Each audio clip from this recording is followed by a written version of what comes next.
NCERT class 9th scienceல motion around us அந்த டாபிக்ல வந்து example 4.2 sum பண்ணலாம். Sarang takes 50 seconds to swim from one end to the other end and back in the swimming pool as shown in the figure.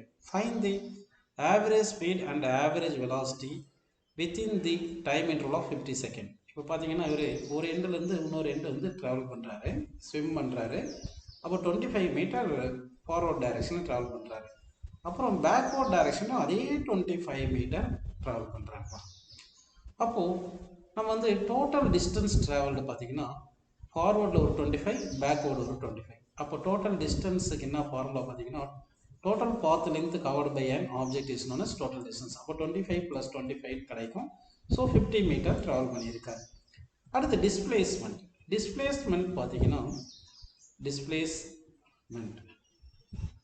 Displacement பார்த்தீங்கன்னா initial பாயிண்ட்டுக்கும் final பாயிண்ட்டுக்கும் இருக்கிற shortest distance. இங்கே initial point final point coincide ஆகிறதுனால displacement வந்து 0 வருது.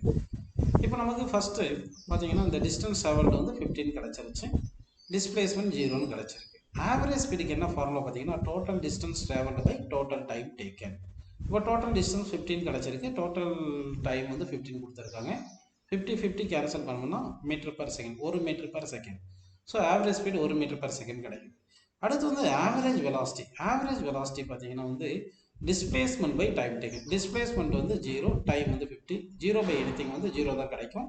So that average velocity வந்து 0 metre per second கிடைக்குது. அப்படின்னா during the 50 second time interval the average speed of Sarang is approximately 1 metre per second while his average velocity 0 metre per second அப்படின்னு ஆன்சரில் எடுத்துக்கலாம்ப்பா.